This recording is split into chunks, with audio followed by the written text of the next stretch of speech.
নমস্কার, জ্যোতিষীয় বাস্তুবিদ পুলক চক্রবর্তী আজ আপনাদের বলবো পাওয়ারফুল টাইম সম্বন্ধে এবং আপনাদের জানাবো এক বিশেষ প্রতিকার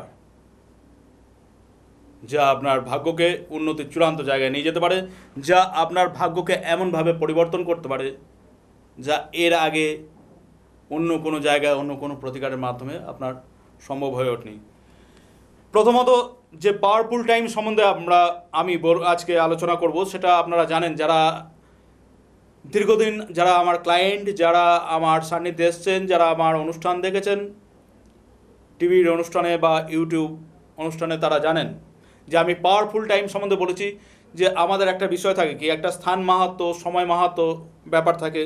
আপনার বাড়িতে ঠাকুর আছে কিন্তু আপনি বিশেষ মন্দিরে চললেন পুজো দিতে, বিশেষ জায়গায় চললেন পুজো দিতে, তার কারণ কি না অমুক জায়গায় অমুক সাধক সিদ্ধিলাভ করেছিলেন, অমুক জায়গায় এত লোক তপস্যা করেছেন, অমুক মন্দিরে প্রতিদিন এত লোক ধ্যানযোগ করেন। সুতরাং সেই জায়গার মাটি একটা পাওয়ারফুল। সেই জায়গায় যদি আমি জপ ধ্যান করি, যদি সেই জায়গায় আমি আমার জ্যোতিষের প্রতিকার করি, তাহলে প্রতিকারটা একটা অন্য মাত্রায় রূপ নিতে পারে, যেটা আমার ভাগ্যকে অনেক বেশি পরিমাণে পরিবর্তন করতে পারে, ভাগ্যের গতিপথকে। তো এই যে স্থান মাহাত্ম্য একটা ব্যাপার থাকছে, ঠিক সময় মাহাত্ম্য একটা ব্যাপার থাকে। সময় একটা বিরাট জিনিস। আমরা আমাদের জীবন, আমরা উদ্ভিদের জীবন দেখতে পাই যে দিনের বেলা একরকম, রাত্রেবেলা একরকম, বা বিশেষ প্রতিটা জীবের ওপর, পরিবেশের ওপর আমরা প্রত্যেকটা সিজন, প্রত্যেকটা ঋতুতে মানে পরিবেশের একটা প্রভাব বা সময়ের প্রভাব আমরা লক্ষ্য করে থাকি। আমরা জানি যে চন্দ্র সূর্য রোজ উঠছে, কিন্তু অমাবস্যা পূর্ণিমা জোয়ার ভাটার প্রভাব একটা অন্য মাত্রায় যাচ্ছে। আমরা জানি যে প্রত্যেকটা দেবতার প্রতিদিন পুজো করা সম্ভব, তবু চতুর্থীতে গণেশ পুজো, চতুর্দশীতে শিব পুজো, অমাবস্যায় কালী পুজো ইত্যাদি যে বিভিন্ন জিনিসগুলো আমরা করছি কেন? যে আপনি একটা কাজ করুন না, আপনি কালী পুজো করছেন তো সপ্তমীতে করুন, অসুবিধা কী আছে? না না, অষ্টমীতে করি বা আমি ইয়েতে করি, অমাবস্যায় করি, পুলকবাবু ফলটা ভালো হবে, কারণ ওই দিন মায়ের পুজো হয়।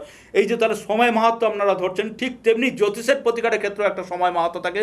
প্রত্যেক বছর সেই নির্দিষ্ট টাইমে প্রতিকার করলে পরে প্রতিকার সারা বছরের প্রতিকারের তুলনায় একটা অন্য মাত্রায় রূপ নেয়। সেটা আমি আলোচনা করবো। দেখে নেবো ফোনে কে আছেন। হ্যালো। হ্যাঁ, নমস্কার, আমি নীলাক্ষী দেবনাথ বলছি ডানকুনি থেকে। নীলাক্ষী, স্যার, আজকে আমার বিষয়ে আমি একটু জানবো। আপনার মানে প্রোগ্রাম আমি দীর্ঘদিন ধরে দেখছি। আমার এর আগে আমার একজন রিলেটিভ আপনার কাছে গেছিলেন, উনি ভীষণ উপকৃত হয়েছেন। আমি অনেকদিন থেকে যাবো করছি, কিন্তু আমার যাওয়াটা হয়ে উঠছে না। তাই বলবো আজকে একবার আপনার সাথে আগে কথা বলে দেখি। আপনার ডেট অফ বার্থ বলুন আমাকে। হ্যাঁ, 16 মে 16 মে 1996। 1996। সময়? হ্যাঁ, সময় দুপুর 12টা 5। দুপুর 12টা 5। টাইমটা খুব খারাপ। সেই 12টা 5 বেজে যাওয়া বলো না, যে 12টা 5 বেজে গেছে, মানে হ্যাঁ, জন্মেছেন লাইফটার 12টা 5 বেজে। আচ্ছা, যাই হোক, জন্মস্থান কোথায় আপনার? জন্মস্থান উলুবেড়িয়া। উলুবেড়িয়া।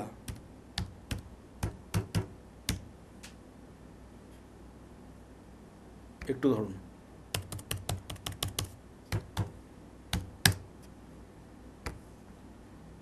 মিলিয়ে নিন একবার। আপনার নাম নীলাক্ষী? হ্যাঁ, নীলাক্ষী। 16 মে 1996, বৃহস্পতিবার। আপনার জন্ম দুপুর 12টা 5, উলুবেড়িয়া জন্ম, সিংহলগ্ন, মেষ রাশি। জানা ছিল আপনার? হ্যাঁ হ্যাঁ, এতটুকু জানা আছে। আচ্ছা, বুধ হচ্ছে মেষ রাশিতে বক্রী, বৃহস্পতি ধনুরাশিতে সক্ষেত্রে বক্রী। আচ্ছা, কতদিন দেখছেন আমার অনুষ্ঠান? আপনার অনুষ্ঠান তাও আমি প্রায় 2.5-3 বছর ধরে দেখছি। আর আপনার কি রিলেটিভ না কে বলছেন? হ্যাঁ, উনি আর কি এই 1-1.5 বছর আগে হয়তো আপনার কাছে গেছিলেন, তো উনি আচ্ছা, খুব উপকৃত হয়েছেন। উপকৃত হয়েছেন। পারিবারিক কারণেই উনি গেছিলেন। পাওয়ার অফ অ্যাস্ট্রোলজি এমন একটা জিনিস, এখানে যে আসে প্রতিটা মানুষই উপকৃত হয়। কিন্তু দেখুন, অ্যাকচুয়ালি ব্যাপারটা কি হচ্ছে জানেন তো, মানে মানুষের সেটা কতটা আকাঙ্ক্ষা তার ওপর। এখন আপনি নেমন্তন্ন বাড়িতে খেতে গিয়েছেন, আপনাকে পেট ভর্তি করে খাওয়ালো, কিন্তু আপনার মনে হচ্ছে যে আরও দুটো মিষ্টি পেলে ভালো হতো, আরও 2 পিস মাংস পেলে ভালো হতো। তো ব্যাপারটা হচ্ছে, মানুষের যদি চাহিদা শেষ না হয়, তখন বলবে যে রসগোল্লাটা বেঁকা হয়েছিল, এই মাংসের ঝোলে নুনটা কম হয়েছিল, বিভিন্ন ব্যাপার। ঠিক তেমনি কিন্তু পেটটা ভরে। ঠিক তেমনি দ্য পাওয়ার অফ অ্যাস্ট্রোলজি এমন একটা জিনিস যে এখানে মানুষ জিরো থেকে এসে হিরো হয়। কিন্তু মানুষের, আমি দেখেছি অনেক ক্লায়েন্ট, 2-1জন হয়তো যারা বলে যে আমি দেখেছি 2,000 টাকা রোজগার করতে হিমশিম খেত, সেই মানুষ দেখা যাচ্ছে 20,000 টাকা রোজগার করছে। যে মানুষ 15,000 টাকা রোজগার করতে হিমশিম খেত, সেই মানুষ 1.5 লাখ টাকা রোজগার করছে, কিন্তু এসে বলছে আরও আরও আরও আরও। এবার ব্যাপারটা হচ্ছে কি জানেন তো, আমরা যখন জন্মাই না তখন এখানে আমাদের একটা লেখা থাকে কপালে। এবার বিষয়টা হচ্ছে, ধরুন আপনার কাছে একটা কলসি আছে, যে কলসিতে 10 গড়া জল ধরে, মানে 10 লিটার জল ধরেন, তো তাতে যদি 12 লিটার জল দেওয়া হয় বা 11 লিটার জল দেওয়া হয়, সেটা ধরবে না, বাড়তিটা চলে যাবে। কিন্তু কলসিটা যদি খালি থাকে সেটা পূর্ণ করে দিতে পারি আমি। ঠিক তেমনি আমাদের প্রত্যেকটার একটা কপাল থাকে, মানে যেটা ধরুন যে আপনাকে একটা একটা মানে খুব অশিক্ষিত, কম শিক্ষিত বা অশিক্ষিত ব্যক্তিকে একটা পোগরাজ পড়িয়ে যতটা উন্নতি করানো যায়, একটা উচ্চশিক্ষিত বা একটা বিরাট ব্যাকগ্রাউন্ডের ঘরের সন্তান, তাকে পোগরাজ পড়িয়ে আরও বেশি উন্নতি করানো যায়। এই যে বিষয়টা আমরা থাকে, যে আমরা জানি যে জ্যোতিষ স্থান কাল পাত্র ইত্যাদির ওপর ডিপেন্ডেবল। সুতরাং সেক্ষেত্রে মানুষের যদি চাহিদা পূরণ না হয়, আরেকটু হলে পুলবাবু উন্নতি করেছেন, আরেকটু হলে ভালো হতো, আপনার আসলে যেটা ভালো আরেকটু এইভাবে করলে ভালো হতো, সেই ক্ষেত্রে মানুষের চাহিদা পেট কোনোদিন বাড়ানো যাবে না। কিন্তু দ্য পাওয়ার অফ অ্যাস্ট্রোলজি এমন একটা জায়গা যে এখানে আমি প্রত্যেকটা মানুষকে চ্যালেঞ্জ করি, কিরকম জানেন তো, যে আগে আপনি সমস্ত জ্যোতিষ, বাস্তু, তন্ত্র, বশীকরণ সব জায়গায়, তারাপীঠ, কামাখ্যা সব জায়গায় ঘুরে আসুন, প্রতিকার করুন, সর্বশান্ত হয়ে যান। যেখান থেকে আপনার মনে হবে যে জ্যোতিষ একটা বুজরুকি, যেখান থেকে মনে হবে যে আর কোনো বিদ্যা নেই যে আমাকে উন্নতির চূড়ান্ত জায়গায় নিয়ে যেতে পারে, সেই জায়গা থেকে উন্নতি করাতে পারে, সেই জায়গা থেকে আমি আপনাকে উন্নতির চূড়ান্ত জায়গায় নিয়ে যাব। কিন্তু সঠিক জাজমেন্ট, সঠিক প্রতিকার, সঠিক মাত্রায় প্রতিকার, সঠিক সময়ে প্রতিকার আপনাকে গ্রহণ করতে হবে। আমি তো খাল থেকে তুলে দেবো হাত বাড়িয়ে আছে, আপনি যদি হাত না বাড়ান তাহলে আপনি চিরকাল খালের মধ্যে থাকবেন। সেক্ষেত্রে জ্যোতিষশাস্ত্র বা পুলক চক্রবর্তী বা দ্য পাওয়ার অফ অ্যাস্ট্রোলজি দোষ দিয়ে তো কোনো লাভ নেই। কিন্তু দ্য পাওয়ার অফ অ্যাস্ট্রোলজি এমন একটা জায়গা যে আপনার আত্মীয় না, প্রত্যেকটা মানুষ উন্নতির চূড়ান্ত জায়গায় যেতে পারে, এটা আমার চ্যালেঞ্জ। আচ্ছা, যাই হোক, এই মুহূর্তে আপনার চলছে চন্দ্রের মহাদশা, শুক্রের অন্তর্দশা। শুক্রের অন্তর্দশা চলবে আপনার জুলাই 2025 পর্যন্ত, তারপরে মঙ্গলের মহাদশা স্টার্ট হবে। ঠিক আছে, চন্দ্রের মহাদশা, শুক্রের অন্তর্দশা। চন্দ্র হচ্ছে আপনার 12th লর্ড। এই 12th লর্ড চন্দ্র আপনার ভাগ্যস্থানে বসে আছে, দ্বিতীয় পতি এবং ভাগ্যবতী মঙ্গলের সঙ্গে। মঙ্গল একদিকে 4th লর্ড, মানে গৃহ পরিবেশ, এদিকে ভাগ্য, আর এদিকে হচ্ছে বুধ 2nd এবং 11th লর্ড। এটা বোঝায় একদিকে যেমনি অর্থ, একটা বোঝায় পারিবারিক ব্যাপার, পরিবারের নতুন ব্যক্তির আগমনের ব্যাপার ইত্যাদি বিভিন্ন বিষয়গুলো বোঝায় এখানে। এবার আমি একটুখানি ওই আমার বিবাহিত জীবন আসছি, আমাকে বলতে দিন। আমি আপনাকে কি বলছি, আপনি কি ব্যাখ্যা করলাম? আমি বললাম যে 5th লর্ড, 4th লর্ড বোঝায় পারিবারিক দিক, নবম বোঝায় ভাগ্য, 2nd লর্ড এবং 11th লর্ড একদিকে যেমনি অর্থ বোঝায়, আরেকদিকে বোঝায় পরিবারের নতুন ব্যক্তির আগমন। সে বসে আছে 12th লর্ড চন্দ্রের সঙ্গে। 12th মানে হচ্ছে বাধা বা বিলম্ব, বুঝতে পেরেছেন? এবং আপনার 2nd হাউসে বসে আছে রাহু, সেখানে শনির দৃষ্টি। ব্যাপারটা বুঝে দেখুন, অর্থাৎ বিয়ের জায়গাটা একটা বিরাট বাধা। আচ্ছা, বিয়ের জায়গাটা বিরাট বাধা, বিবাহতে বিলম্ব এবং বিবাহের পরবর্তীতে সাংসারিক জীবনের নানা অশান্তি এবং সন্তান হতে একটা প্রবলেম। কারণ 5th লর্ড অর্থাৎ পঞ্চম, যেখান থেকে আমাদের সন্তান বিচার হয়, সেই 5th লর্ড বৃহস্পতি তার নিজের ঘরে বক্রী অবস্থায় শুধু আছে বলে না, তার উপর আছে 10th লর্ড শুক্রের দৃষ্টি। 10th লর্ড শুক্রের দৃষ্টি, 10th কি হচ্ছে 12th অফ 11th। এবং শনি, স্যাটার্ন একদিকে পাপগ্রহ, আরেকদিকে ষষ্ঠ এবং সপ্তম পতি, সে আপনার অষ্টম স্থানে বসে পঞ্চম পতি এবং পঞ্চম স্থানের ওপর দৃষ্টি দিচ্ছে। আবার বৃহস্পতি নিজেই সন্তান কারক গ্রহ। অর্থাৎ আপনার ক্ষেত্রে ইন্ডিকেট করেছে প্রথমে বিবাহতে বাধা বা বিলম্ব, অনেক দেরিতে বিবাহ, বিবাহের পরবর্তীতে সাংসারিক জীবনে অশান্তি এবং সন্তান হতে নানা বাধা। এবার আপনার কি সমস্যা বলুন? আমার সমস্যা হচ্ছে মানে বিয়ে অনেকবার এরকম সম্বন্ধ ঠিক হয়ে প্রায় বিয়ে কথাবার্তাও হয়েছে, কিন্তু তবুও হয়নি, মানে সেটা পরে গিয়ে ভেঙে গেছে। এখনো বিয়ে হয়নি? না। তাহলে এবার আপনি একটা বুঝে দেখুন, আপনার জন্ম 1996, হ্যাঁ 96 সালে আপনার জন্ম, মানে 2006, আপনার বয়স 10, 2016তে হচ্ছে 20, 2026-এ আপনার বয়স হবে 30 বছর। তো সেখানে আপনার এখনো বিয়ে হয়নি। আমি কি বললাম আপনাকে? তাহলে আপনি বলছেন বহুবার বিয়ের যোগাযোগ হয়েছে এবং একটা জায়গায় গিয়ে সেটা ভেঙে গেছে, বিয়ে হয়নি।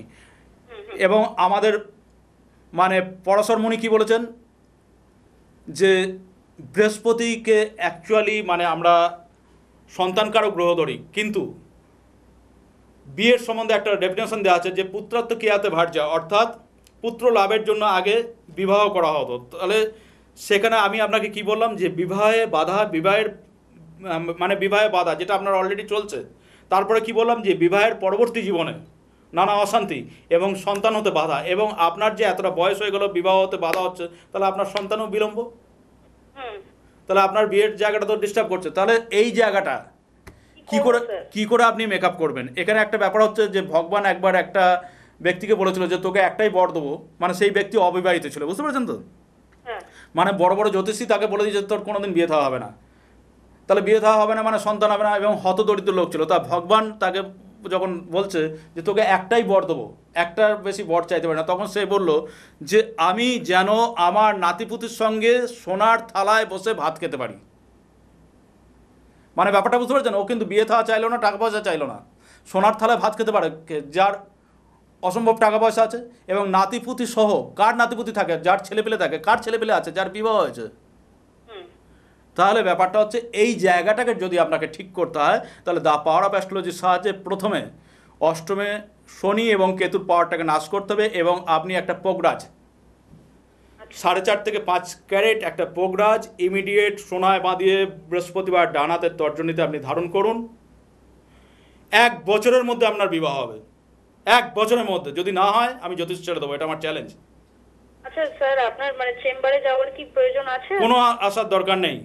আপনাকে আমি যেটুকু বললাম আপনি এটুকু করুন। 1 বছর পর আপনি সুখবর নিয়ে আসবেন যে আপনার বিবাহ হয়েছে। আর যদি না হয় আমি জ্যোতিষ ছেড়ে দেবো, এটুকু আপনাকে বললাম। এটা আমার চ্যালেঞ্জ, এটা পাওয়ার অফ অ্যাস্ট্রোলজি। ভাগ্যের গতিপথকে সেই দিকে পরিবর্তন করে দিতে পারে যেটা অন্য কোনো জ্যোতিষ বা তন্ত্র পারে না। হ্যাঁ স্যার, আপনার উপর সেই বিশ্বাসটা আছে, কারণ 100% বিশ্বাস। থেকেই শুনেছি। বিশ্বাস একবার পাকা হয়ে গেলে, ঠাকুরের কথা, বিশ্বাস একবার পাকা হয়ে গেলে পরে সব রাস্তা পরিষ্কার হয়ে যাবে, ঠিক আছে? ঈশ্বর সাহায্য করবেন, গুরু সাহায্য করবেন, গুরু অর্থাৎ গতিদাতা তিনি সাহায্য করবেন। বিশ্বাস যদি একবার পাকা হয়ে যায়, আর আপনার ক্ষেত্রে তো আপনার আত্মীয় কাজ পেয়েছে, আপনার তো বিশ্বাস আরও পাকা হওয়া উচিত। আমি তো প্রথমেই আপনাকে বলে দিলাম যে আপনার সমস্যা কোথায়, যে আপনার বিবাহতে বাধা, বিয়ের পরবর্তীতে নানা সমস্যা, এবং তার পরবর্তীতে সন্তানের বাধা, সব বাধা কাটিয়ে দিলাম দুটো প্রতিকারের মধ্যে। 1 বছর পর সুসংবাদ নিয়ে আসবেন। ভালো থাকুন। একদম। তো যেটা আলোচনা করছিলাম যে সেই সময় মাহাত্ম্য, প্রত্যেক বছর একটা পাওয়ারফুল টাইম পড়ে, একটা বা দুটো পাওয়ারফুল টাইম পড়ে, তার মধ্যে একটা বেশি সময় ধরে পড়ে যে প্রত্যেক বছর জন্মাষ্টমীর কিছু আগে পড়ে থেকে দীপাবলির কিছু আগে পড়ে পর্যন্ত এমন একটা পাওয়ারফুল টাইম পড়ে যে টাইমের প্রতিকার একটা এক্সট্রা অর্ডিনারি মাত্রায় কাজ করে, যে টাইমের প্রতিকারকে একটা চ্যালেঞ্জ হিসাবে নেওয়া যেতে পারে। যে মানুষ সব জায়গায় জ্যোতিষতন্ত্রের কাছে ঠকে গিয়েছে, কোনো উপকার পায়নি, জ্যোতিষের প্রতি ভরসা হারিয়েছে, সেই জায়গায় মানুষকে প্রতিকার করে একটা উন্নতি চূড়ান্ত জায়গায় পৌঁছে দেওয়া যায়। প্রত্যেক বছর, কোনো বছর একটা, কোনো বছর দুটো, কোনো বছর 4টে হয়তো পাওয়ারফুল টাইম পড়ে, কিন্তু একটা পাওয়ারফুল টাইম পড়ে খুব বেশি সময়ের জন্য এবং বাকিগুলো অল্প সময়ের জন্য। তো এই বছর একটা অদ্ভুতভাবে দেখা যাচ্ছে যে গুরু পূর্ণিমার থেকে যে পাওয়ারফুল টাইমটা শুরু হয়েছে, এই পাওয়ারফুল টাইমটা চলবে, এবং এই পাওয়ারফুল টাইমটা শেষ হওয়ার আগেই জন্মাষ্টমী থেকে যে পাওয়ারফুল টাইমটা শুরু হয়, সেই পাওয়ারফুল টাইমটা শুরু হয়ে যাবে। আমি আলোচনায় আসবো, তার আগে দেখে নেবো ফোনে কে আছেন। হ্যালো। হ্যাঁ স্যার, নমস্কার স্যার। হ্যাঁ, কে বলছেন? আমি বলছিলাম, স্বপন রায় বলছিলাম স্যার। স্বপন, বলুন কার সম্বন্ধে জানবেন? আমি স্যার আমার সম্বন্ধেই জানতে চাই। ডেট অফ বার্থ বলুন। যেটা হচ্ছে 1992 1992, তারিখ মাস আগে বলুন। 4th March. সময়? সময় হচ্ছে সকাল 10:35। সঠিকটা বলবেন কিন্তু। হ্যাঁ হ্যাঁ স্যার, ভাবতে হচ্ছে সঠিক সময়, তো না হলে বাড়িতে জেনে নিন কিন্তু। না, কারণ আপনার ভুল সময়ের জন্য যদি আমার প্রতিকার ভুল হয়, আপনার ভুল সময়ের জন্য যদি আমার বিচার ভুল হয়, আমার বদনাম করার অধিকার আপনার নেই। আপনি সুনাম না করুন, বদনাম করার অধিকার নেই। আমি দেখি মানে, বাট আপনি যেভাবে বলেন যে এই জিনিসগুলো কিছু এদিক থেকে একটা সংখ্যা এদিক ওদিক পুরোটাই নাকি ভুল হয়ে যায়। 2-1 মিনিট এদিক ওদিক হোক, তাতে কোনো অসুবিধা নেই। দেখুন, গুরু আশীর্বাদে আজকে দ্য পাওয়ার অফ অ্যাস্ট্রোলজির মুখ এই জায়গায় উজ্জ্বল হয়েছে, সেই জায়গাটাকে অকারন্ত ছোট করে লাভ নেই, তাই না? আপনার আমার প্রতি রাগ থেকে আপনি আমাকে 2-4টে গালাগাল দিন, কিন্তু জ্যোতিষশাস্ত্র যেটা হাজার হাজার বছর ধরে মানুষের উপকার করে আসছে, সেটাকে কলঙ্কিত করার অধিকার আপনার নেই। যাই হোক, 10টা বললেন, দিনের বেলা 10টা? সকাল 10টা বাজে। সকাল 10টা। জন্মস্থান কোথায়? জন্মস্থান কলকাতা স্যার।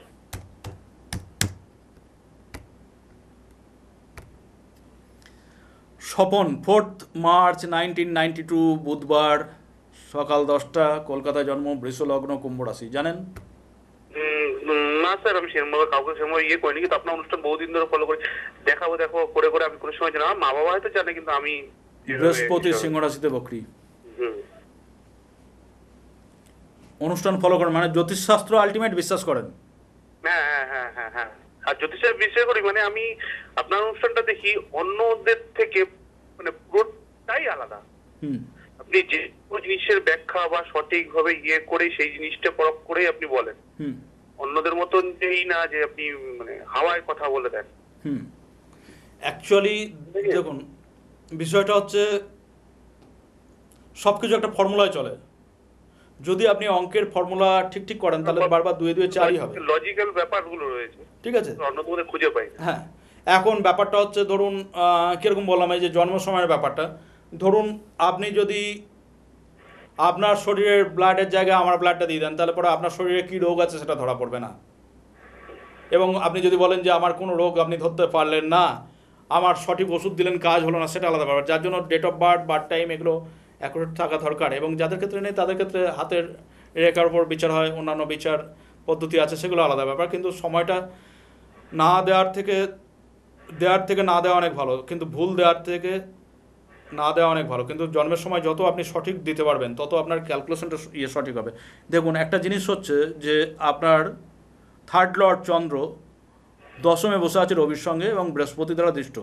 ঠিক আছে, এই বৃহস্পতি আপনার একাদশপতি এবং অষ্টমপতি হয়ে 4th হাউসে বসে কর্মস্থানের দৃষ্টি দিচ্ছে, রবি এবং চন্দ্রের উপর দৃষ্টি দিচ্ছে, কিন্তু বৃহস্পতি বক্রী অবস্থায় আছে। ব্যাপারটা হচ্ছে যে আপনি এমন একটা মানুষ যে আপনি পার্টিকুলার যে জীবনে একটা কাজ করবেন তা না, আপনার জীবনে অনেক অনেক কাজের সুযোগ আসবে, কিন্তু কোনো কাজটাকে আপনি রাখতে পারবেন না। 1 বছর 2 বছর 6 মাস কাজ করার পর দেখবেন সেই কাজটা পরিবর্তন হয়ে যাচ্ছে। মানে আপনার জন্মকুণ্ডলীটা এমন একটা জন্মকুণ্ডলী যে আপনি কোনো কাজ একটা শুরু করলেন, সেই কাজটা একটা জায়গায় আপনি উন্নতির জায়গায় নিয়ে গেলেন, সেই কাজটার পথটা জেনে গিয়ে অন্য মানুষ সেই কাজটা থেকে উন্নতি করবে এবং আপনার পাশে একজন সে কম্পিটিটর হিসাবে খারাপ হয়ে যাবে। যখন সেই পথ থেকে আবার আপনাকে জায়গাটা পরিবর্তন করতে হবে, আবার নতুন করে খাটতে হবে। তার ফলে হচ্ছে কি, আপনার মধ্যে যোগ্যতা আছে, সমস্ত কিছু আছে, আপনি রাস্তাটাকে তৈরি করছেন, কিন্তু অন্যজনা সেই ফলটাকে নিয়ে যাচ্ছে। তার ফলে আপনাকে নতুন করে আবার খাটতে হচ্ছে।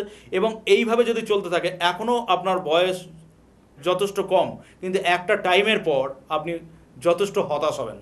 ঠিক আছে, এটা হচ্ছে 1 নম্বর ব্যাপার। 2য় নম্বর হচ্ছে হ্যাঁ, যে আপনি যতটা স্মার্ট আমার সঙ্গে কথা বলছেন ওভার ফোন, এই অনুষ্ঠানে যতটা স্মার্ট আপনি কথা বলছেন, কিন্তু আপনি আপনার অংশীদারের সঙ্গে কথা বলতে গিয়ে, আপনি আপনার ক্লায়েন্টের সঙ্গে কথা বলতে গিয়ে আপনি কিন্তু ততটাই বিব্রত বোধ করবেন এবং ভুল কথার জন্য, ভুল প্রতিশ্রুতির জন্য আপনার জায়গাটা কিন্তু অনেকটা হারাবেন, এবং ভুল হিসাবের জন্য। কারণ হিসাবের কারক গ্রহ বুধ এবং মঙ্গল, বুধ শনি দ্বারা দুষ্ট এবং মঙ্গল ডাইরেক্ট এখানে ভাগ্যস্থানে শনি যুক্ত হয়ে আছে। তার ফলে আপনি আপনার হিসাবের জায়গাটাতেও বারবার কিন্তু ঠকবেন, অর্থাৎ যেটা আমি বলতে চাইছি অর্থনৈতিক জায়গাটা। একদম স্যার। কি করেন আপনি? আমি স্যার একটা জব করি, বিজনেস দিকে আমি করতে চাই, কিন্তু জবে আপনি যেরকম বললেন যে অনেক কিছু মানে করার পরেও সেই জায়গাটা অন্য কেউ সেই জায়গাটা করে। মানে জব করেন, বুঝতে পারলাম না আপনার কথা। আমি কোনো একটা মানে জিনিস করছি, সেই ইয়েটা মানে সেই ক্রেডিটটা অন্য কেউ নিয়ে নিচ্ছে। আচ্ছা, মানে এরকম টাইপের আমার সাথে ঘটে যাচ্ছে, এটা অনেকবারই হচ্ছে। জব জীবনে অনেকবার পরিবর্তন হয়েছে। হ্যাঁ হ্যাঁ হ্যাঁ হ্যাঁ, আমি তো 3টে জায়গায় জব করছি, কিন্তু এখন একটু চিন্তা ভাবনা করছি বিজনেসের দিকে আমি একটু করার। কি বিজনেস করবেন, আপনার কি ইচ্ছা আছে? ভেবেছিলাম একটা ফাস্টফুড বা কিছু একটা রেস্টুরেন্ট টাইপের করার। ফাস্টফুড বা রেস্টুরেন্ট? রেস্টুরেন্ট। আমি আপনাকে স্ট্যাম্প পেপারে লিখে দিতে পারি, যদি ফাস্টফুড বা রেস্টুরেন্ট আপনি যদি করেন, আপনি অপ্রত্যাশিত লাভ করবেন। আচ্ছা, অপ্রত্যাশিত লাভ করবেন। ফাস্টফুড বা রেস্টুরেন্ট আপনি যদি সমস্ত কিছুকে পেছনে পেলে ফাস্টফুড বা রেস্টুরেন্ট মানে খাবারের দোকান আপনি করেন, উন্নতির চূড়ান্ত জায়গায় পৌঁছে যাবেন। আচ্ছা স্যার। যার জন্য আপনার কোনো প্রতিকারের প্রয়োজন হয় না। তবু আমি আপনাকে বলবো 2টো প্রতিকার পড়তে। দুটো প্রতিকার আমি আপনাকে পড়তে বলবো। একটা হচ্ছে বৃহস্পতির প্রতিকার, সেটা আপনি পোগরাজের বদলে সাবস্টিটিউট সিট্রিন পড়তে পারেন, এবং একটা মুক্ত আপনি ধারণ করুন। আচ্ছা ঠিক আছে, একটা 10 থেকে 12 রতি মুক্ত রূপায় বাঁধিয়ে সোমবার ডানাতে তর্জনীতে ধারণ আমি করুন। একটু মানে আপনাকে বলতে চাই, আমি একটু বাধা দিচ্ছি স্যার, মানে আমি আপনার সাথে মানে বসেই কনসালটেট করেই মানে সামনে বসে আমি জিনিসটা দরকার কি আছে, কি দরকার আছে বেকার? না তবু স্যার মন তো একটুখানি চাই যে না ঠিক আছে, সে আমাকে যদি কিছু ফিস আপনার দিতে হয় সেটা আপনি দিয়ে যাবেন, চেম্বারে এসে নাম লিখে আসবেন, সেটা কোনো ব্যাপার না। আমার বুকিং নাম্বার 9734215510-তে নাম লিখে আসবেন, সেটা আলাদা ব্যাপার। এখন পশ্চিমবঙ্গে আমি সময়টা একটু কম দিতে পারছি বাইরের কাজের চাপে। হুম। আমি তো আপনাকে বলে দিলাম, এমন কিছু তো হাতি ঘোড়া ব্যাপার না। একটা 10 থেকে 12 রতি মুক্ত রূপয় বাঁধি সোমবার ডানাতে তর্জনীতে পড়বেন, আর একটা 8 থেকে 10 রতি সিট্রিন, পোগরাজু না সিট্রিন, রূপয় বাঁধিয়ে তর্জনীতে পড়বেন বৃহস্পতিবার। ঠিক আছে, আপনি 6 মাস পর আমাকে একবার রেজাল্ট দিন, আর 1 বছর পর একবার রেজাল্ট দিন যে আপনি কেমন আছেন। ঠিক আছে, আচ্ছা মিষ্টি নিয়ে চেম্বারে আসবেন, উন্নতি সেই জায়গায় পৌঁছে দেবো। ঠিক আছে, ঠিক আছে, এটা দা পাওয়ার অফ অ্যাস্ট্রোলজি, মনে রাখবেন। ধন্যবাদ স্যার, ধন্যবাদ। দা পাওয়ার অফ অ্যাস্ট্রোলজি। আপনি সফল হওয়ার পর 2 বছর পরে যেন আপনার হাত দিয়ে 10টা নতুন ক্লায়েন্ট আমার চেম্বারে আসে। একদম, তা তো ঠিকই স্যার, আমি যদি নিজেই পাই আমি নিশ্চয়ই আপনার জন্য আমি সেই জিনিসটা তখন আমি তাদের ডেট অফ বার্থ থেকে ক্যালকুলেশন করে দেবো, প্রতিকার করে দেবো। কিন্তু ব্যাপারটা হচ্ছে এত ব্যাখ্যা করবো না, কতদিনে কাজ হবে, কতটা কাজ হবে, সেগুলো তাদের ব্যাখ্যা আপনি করবেন। ঠিক আছে, ভালো থাকুন। তা সেই সময় মাহাত্ম্য এবং স্থান মাহাত্ম্য আপনাদের বললাম যে এই বছর এমন একটা হয়েছে যে গুরু পূর্ণিমার থেকে একটা পাওয়ারফুল টাইম শুরু হয়েছে, খুব পাওয়ারফুল টাইম, খুব পাওয়ারফুল টাইম। এবং সেই পাওয়ারফুল টাইমটা শেষ হওয়ার আগেই প্রতি বছর যে একটা দীর্ঘ সময় পাওয়ারফুল টাইম, জন্মাষ্টমীর আগে পরে থেকে দীপাবলির আগে পড়া পর্যন্ত শুরু হয়েছে, সেই পাওয়ারফুল টাইমটা চলবে। এবং এই বছর পাওয়ারফুল টাইমে আমি ঠিক করেছি,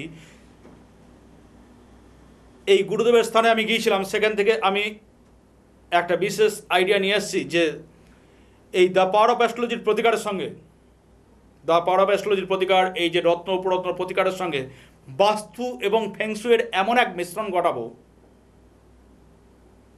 এবং যারা আমার ক্লায়েন্ট, যারা আমার কাছে প্রতিকার করেন বা করছেন, তাদেরকে সেই বাস্তু এবং ফেংশুয়ের রেমেডিটা সম্পূর্ণ বিনামূল্যে আমি তাদের দেবো, যে যাতে সেটা একটা বুস্টার ডোজ হিসাবে আপনাদের জীবনে একটা পরিবর্তন আনে। বিবাহে বাধা ট্যাগ করে পরিবর্তন হয়ে যাবে, ম্যাজিকের মতো বিবাহ হয়ে যাবে। সন্তানে বাধা কেটে যাবে। সাংসারিক লাইফে অশান্তি কেটে যাবে। অর্থনৈতিক জায়গায় প্রগতি হচ্ছে না, কেটে যাবে। বিদ্যাক্ষেত্রে প্রগতি হচ্ছে না, কেটে যাবে। জীবনের সমস্যা কেটে যাবে। ম্যাজিকের মতো যাতে কাজ হয়, সেই বাস্তু এবং ফেংশুয়ের সংমিশ্রণ আমি ঘটাবো সম্পূর্ণ বিনামূল্যে, যারা আমার কাছে প্রতিকার করেন, যারা আমার ক্লায়েন্ট। হ্যালো, কে আছেন? দাদা, আমি ব্যারাকপুর থেকে বলছি। নাম তাড়াতাড়ি বলুন, খুব সময় কম। ছেলের সম্বন্ধে একটু জানবো। হ্যাঁ, ছেলের নাম বলুন। ছেলের নাম হচ্ছে, আচ্ছা যাই হোক, একটা ছেলের নাম XYZ আমি ধরে নিলাম। আপনার সময় খুব কম আছে, আপনার ছেলের ডেট অফ বার্থ বলুন। 8/5/1992, 8/5/1992 রাত্রি 10টা। হ্যাঁ, 8/5/1992 রাত্রি 10টা। জন্ম কোথায়? জন্মস্থান কলকাতা। জন্মস্থান কলকাতা। কতদিন দেখছেন অনুষ্ঠান? ধনু লগ্ন, কর্কট রাশি। লাইন পাই না, যখনই ফোন করি বিজি। আপনি এক চান্সে লাইন পেয়ে যাবেন, তাহলে তো আর ব্যাপার হচ্ছে, তাহলে এত লোক টিভি খুলে বসে থাকবে কেন, আমার অনুষ্ঠান দেখবে কেন? ধনু লগ্ন, কর্কট রাশি। যাই হোক, শুনুন, হ্যাঁ বলুন। ছেলে মাঙ্গলিক, যার জন্য তার জীবনে উন্নতিতে প্রগতিতে বাধা, 1 নম্বর। দ্বিতীয় নম্বর হচ্ছে ছেলে মাঙ্গলিক হওয়াতে ছক মিলিয়ে বিবাহ না হলে পরে কিন্তু বিবাহিত জীবনে অশান্তি, বিচ্ছেদ, সেকেন্ড ম্যারেজ একদম ঘটবে। ছেলে কি কোনো এডুকেশনাল মূলক কাজ করে? হ্যাঁ হ্যাঁ, কিসে টিউশনি পড়ায় না মাস্টারি করে? মাস্টারই করে। আচ্ছা, ছেলে মাঙ্গলিক, সুতরাং যদি ছক মিলিয়ে বিবাহ না দেন, বিবাহিত জীবনে অশান্তি, বিচ্ছেদ, সেকেন্ড ম্যারেজ ঘটবে। এবং এই মাঙ্গলিকটা যদি থাকে, তাহলে পরে তার লাইফের প্রগতিতে অনেক বাধা আসবে। এটাকে দ্য পাওয়ার অফ অ্যাস্ট্রোলজি প্রতিকারের সাহায্যে কাটাতে হবে। আপনি যেহেতু সময় কম, একবার চেম্বারে যোগাযোগ করবেন। ঠিক আছে? ঠিক আছে, ঠিক আছে। তো আমি প্রত্যেককে চ্যালেঞ্জ করছি যে এই যে পাওয়ারফুল টাইম, যেটা এই গুরু পূর্ণিমা থেকে শুরু হয়েছে, এবং একদম দীপাবলি পর্যন্ত চলবে। নিশ্চিন্তে থাকুন। যে কোনো তন্ত্রমন্ত্রের কাছে যে আপনি প্রতারিত হয়েছেন, আপনাকে উন্নতির চূড়ান্ত জায়গায় পৌঁছে দেবো এবং বাস্তু এবং ফ্যাংশনের প্রতিকার একদম বিনামূল্যে যাতে বুস্টার ডোজ হিসেবে কাজ করে, এটা আমার চ্যালেঞ্জ। ভালো থাকুন।